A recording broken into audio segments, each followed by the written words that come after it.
Go, go. What's going on, everyone? Welcome back to episode 2 of the In the Zone podcast. Tyson Watson, my co-host, is joining me, and today we have a special guest, Michigan State all-time great defensive tackle, Jerel Worthy, 7-year NFL vet. Jerel, what's going on? Thank you for joining us. Man, what's going on, fellas? I appreciate you guys having me on this great afternoon, man. How you guys doing today? We're good. I'm good. It's a good day. Yeah, It's a nice day. Yeah, I'm doing well. Great as well. Can't complain. So It's a nice day for Michigan out here. It's pretty nice, good weather. Absolutely. That's nice, man. You're just happy to get this weather here. It's just lucky. It's been pretty cool. It's been pretty cool, bro. I appreciate you guys having me on today. Yeah, where are you located? Are you located in Michigan? Are you in here, or where you live? Me and my wife and our babies, we are located outside of Atlanta, Georgia, right now.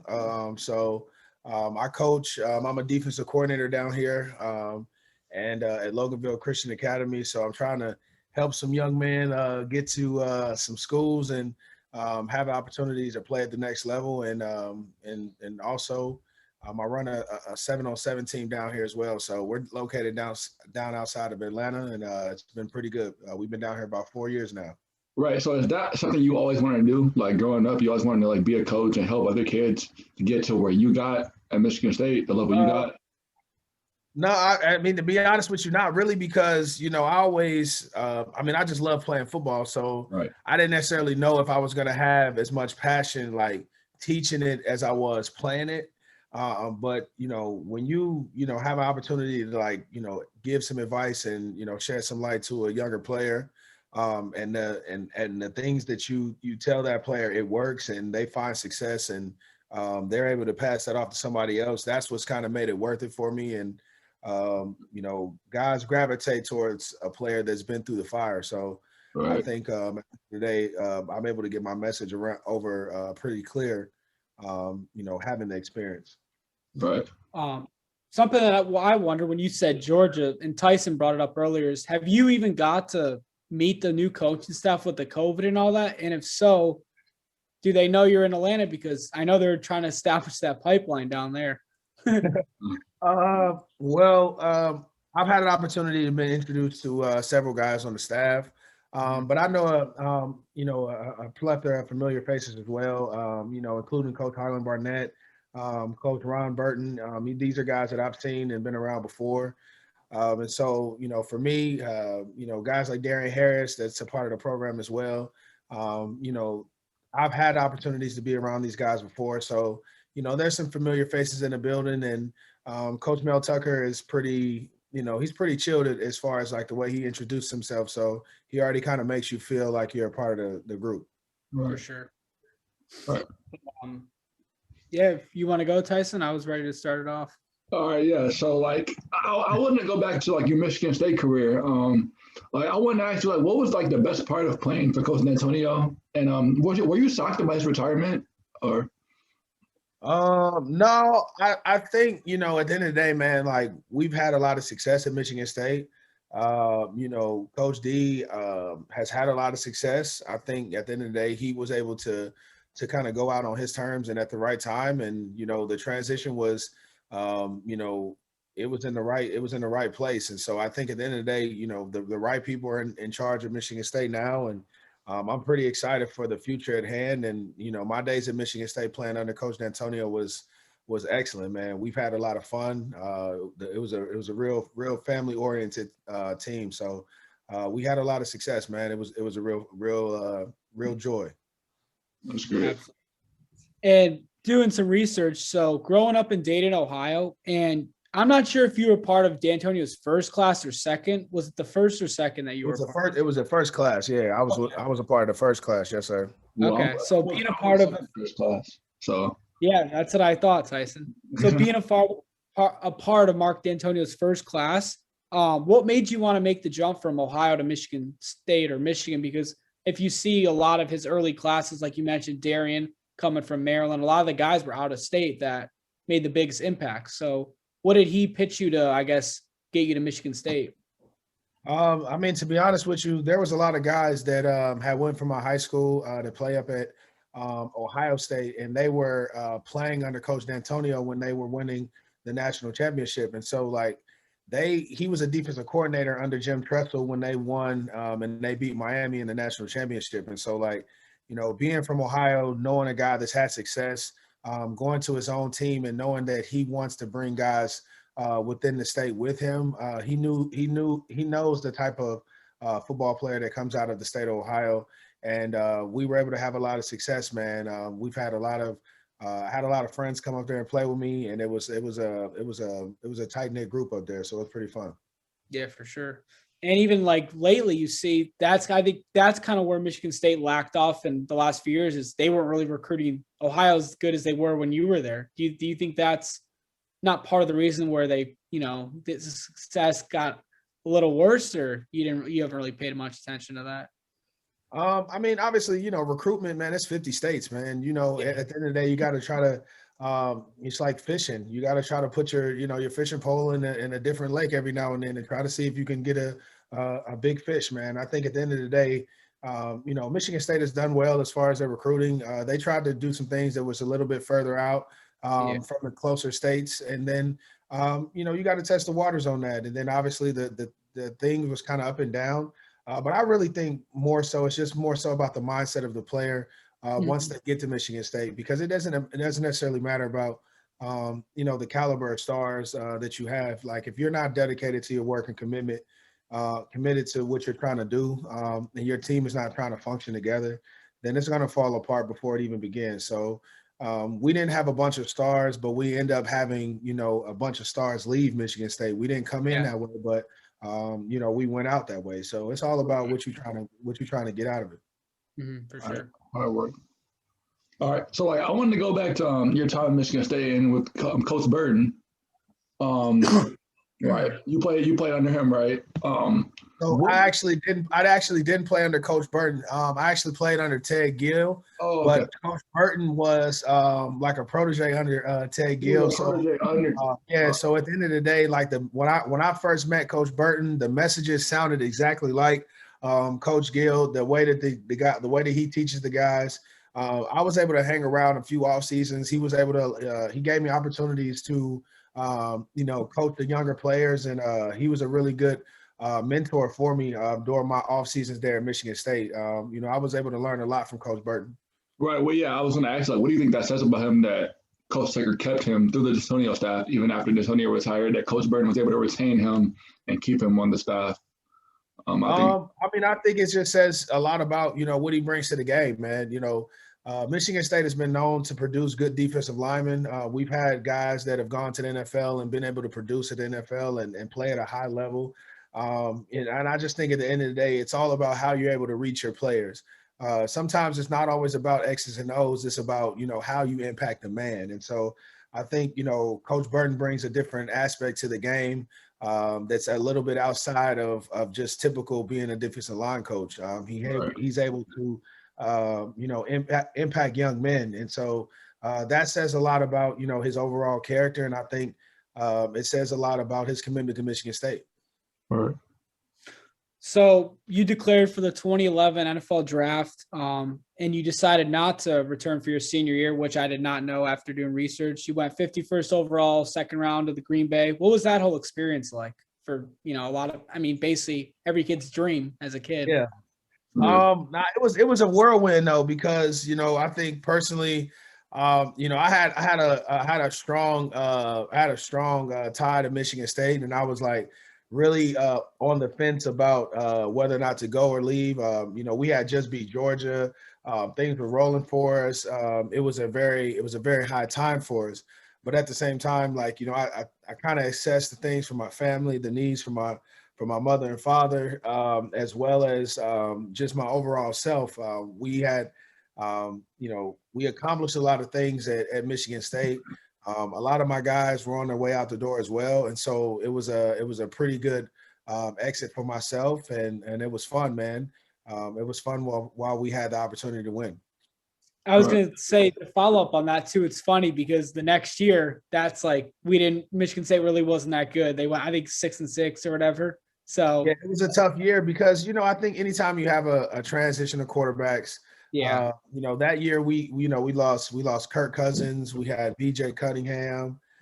Trent Richardson. These are like 3 captains that we have on the team, and so you talking about myself.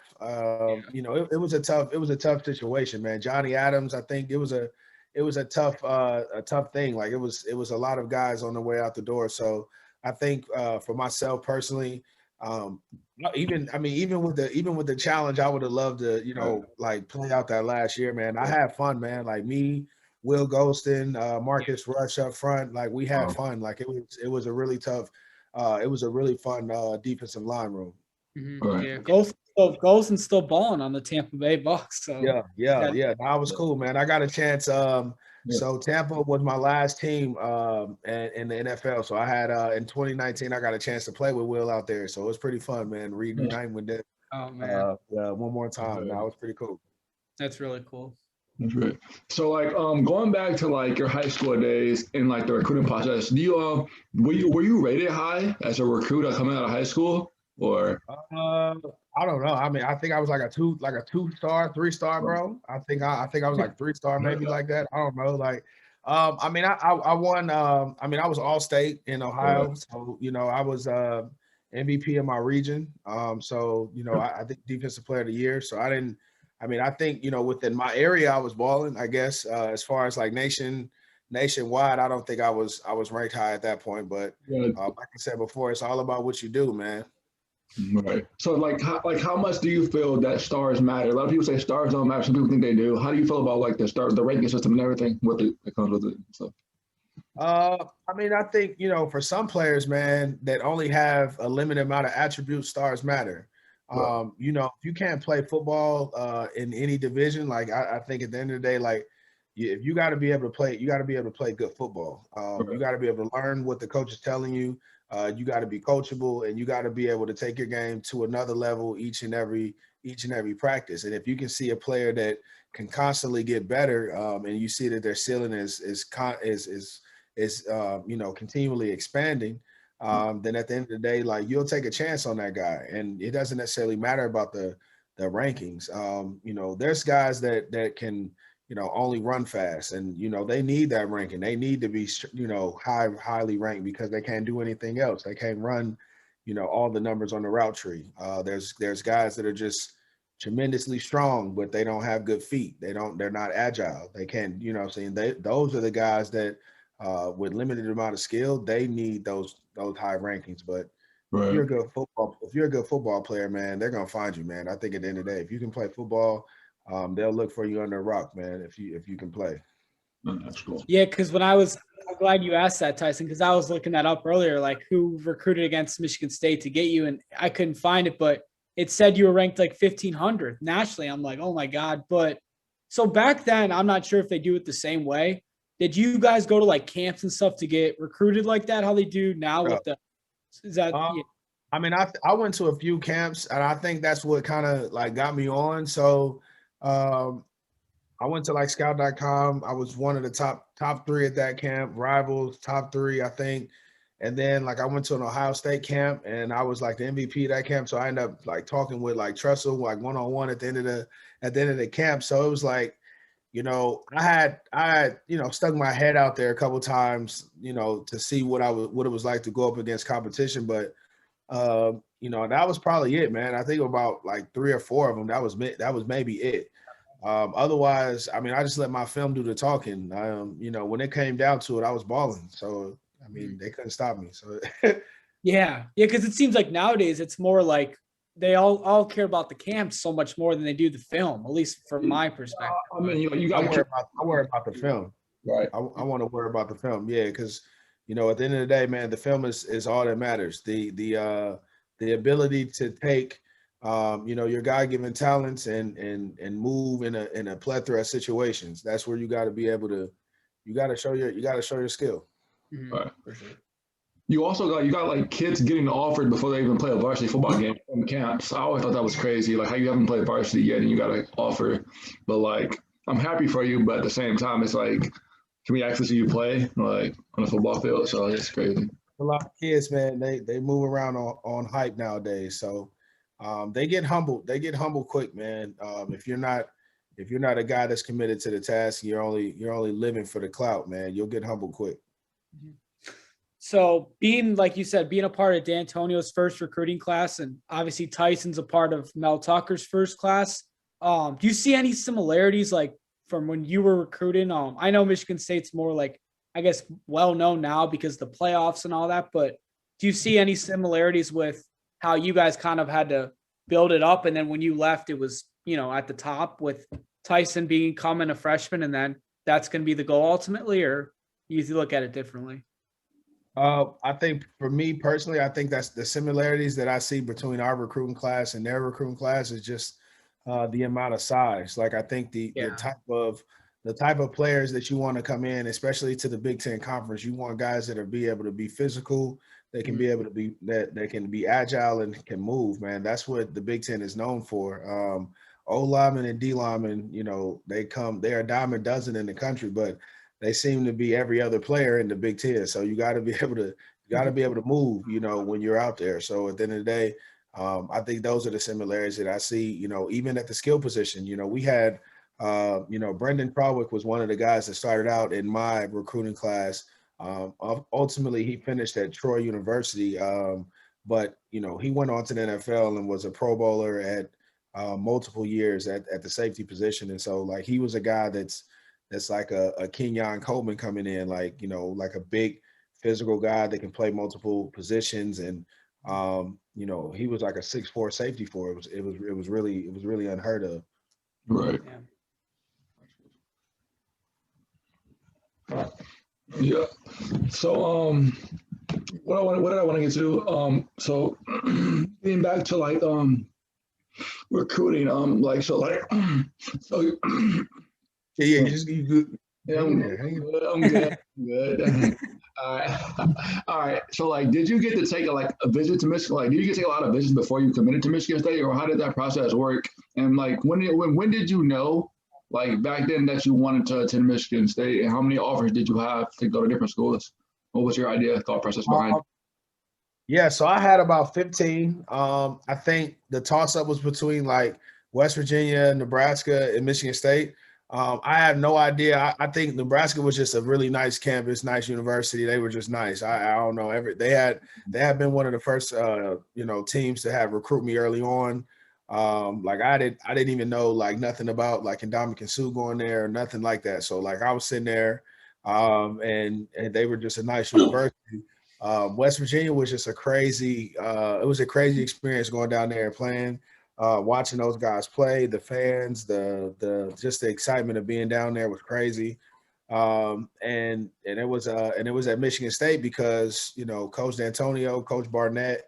Coach Barnett really was my recruiting coordinator. He recruited me originally, and if anybody obviously has met Coach Barnett, he's a person that genuinely cares for you, and so it's like.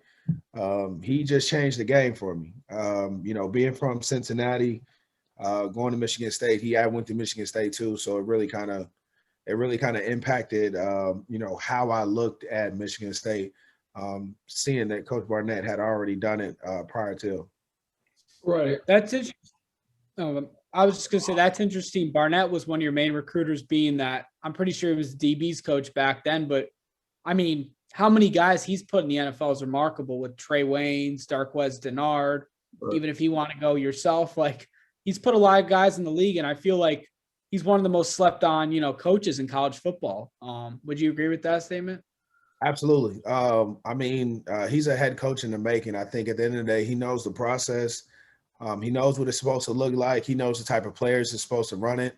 Having NFL experience, he knows what it takes to get there and stay there. A lot of guys, they kind of just get there and kind of fumble out.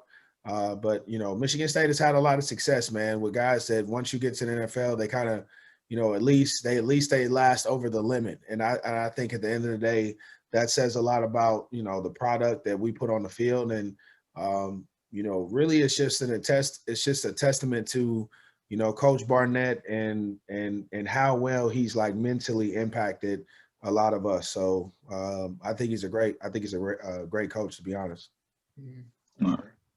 So like with you doing like your coaching and everything right now, do you have like an ultimate goal? Like, do you want to coach college football? Is that like one of your goals that you want to reach, or like? Well, I mean, I think at the end of the day, like anywhere I can impact. So I would love to be a general manager, if in the NFL, if I could. But if not, man, I would love to coach defensive line and in college football. I think that's just dope each and every week. Having guys out there running and hunting, I think that's just it's just cool to do that stuff, man. Like coaching, being a defensive coordinator in college will be dope too. And so I just want to strive for, goals and see where God leads me, man. I think, those are my 3 goals that I have. And if I have opportunity to knock each and every one of them out, it's going to be great for me. Something that I'm sure fans are probably wondering if, from your perspective. So although you weren't able to win the Big Ten championship in 2011, you guys came extremely close. How far do you see the program getting away from that stage at this point as we speak? I mean, to be honest with you, I think it's just a year to be. It's really all about the mindset. Like if you look at Michigan State and how they competed last year, you win all the rival games, but then you let all the I guess the lesser foes kind of straggle by and they beat you. And so that's just mindset. That's just commitment to what you guys have to do. And realistically, man, there's not one team on this map that Michigan State can't beat, and that's why like it's just all about the guys being committed to what they're supposed to do. The recruiting thing it takes care of itself, but I mean the guys in the building. I mean, shoot, why? I mean, it could be them. Like at the end of the day, like I didn't come in to be a 5-star, and like you work to become a 5-star, like you grind to become a 5-star. So I think at the end of the day, like the guys just got to be committed to the goal, finish, and the Big Ten championship will be right there at the end. So I think that's just as simple as that. So there you go, Tyson. Yeah. Just that simple. I mean, to be honest with y'all, man, like y'all think like it's really not that hard though, bro. You get in there, you work hard, you bust your tail.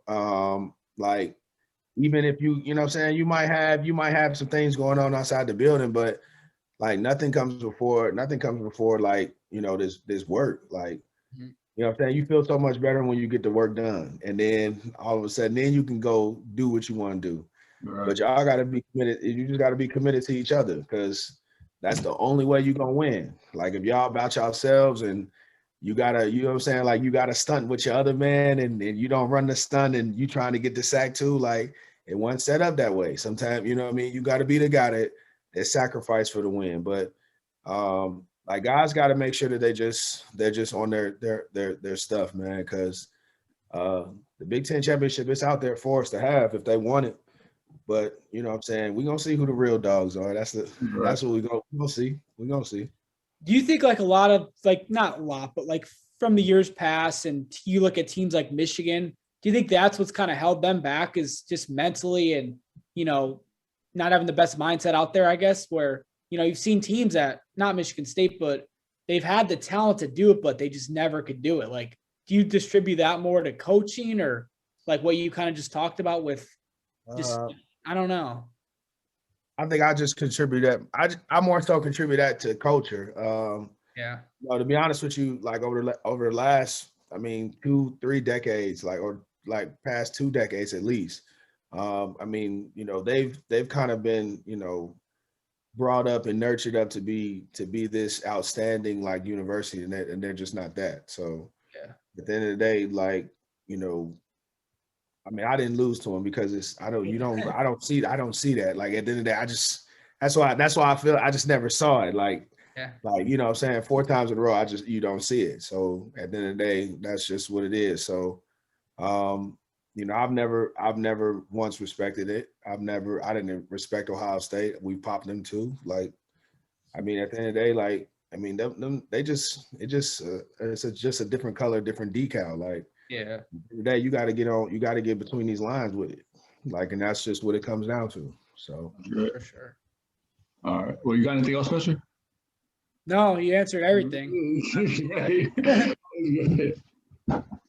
All right. Well, I appreciate it, man. I definitely appreciate you guys. Yeah, thanks for coming on. Yes, sir, man. I hope this thing takes off for y'all. Appreciate it. Okay, yeah. One more thing, but you talked about earlier how you were doing a podcast. You started a podcast last year. Are you still doing that? Yeah, so when the season rolls around, I'm gonna be doing it. So like, if originally it was like a sports betting a podcast. Like now, obviously, I'm gonna wanna innovate a little bit with this upcoming year. But the broadcasting stuff is something that I love to do. It was called the Cut the Check podcast, and that's what I like to talk football, man. I like to dissect it. I like to talk plays. I like to talk stats. Who's this, who's that, why they're not. Why who's great. So, that's the thing I like to do, man. Like when you like the game that much, you'll sit around and talk about it for hours.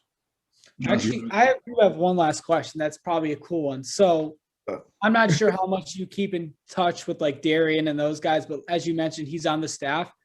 Have you ever pitched an idea, or has he ever, like, instead of doing the recruiting camps they do in the summer, like some kind of camp where you like get like the defensive lineman like Tyson and you like train them? I don't know what that would even be considered, but I think that's an idea. I think it would be a great idea. Obviously, Michigan State is always looking for good defensive linemen, O linemen, and D linemen. I think they do. If I'm not mistaken, I hope they do some big man camps up there to just see who can have, some good feet, quick feet. And at the end of the day, man, like they're out there, man. You got to find them. Michigan be having them. Michigan definitely has them. They got some giant dudes walking around there. That's funny. But yeah, that's all I got, Tyson, unless you got anything else. No, all right, we're gonna wrap it up, guys. Thank you guys for watching another episode of the In the Zone podcast, and we're out of here. All right, fellas.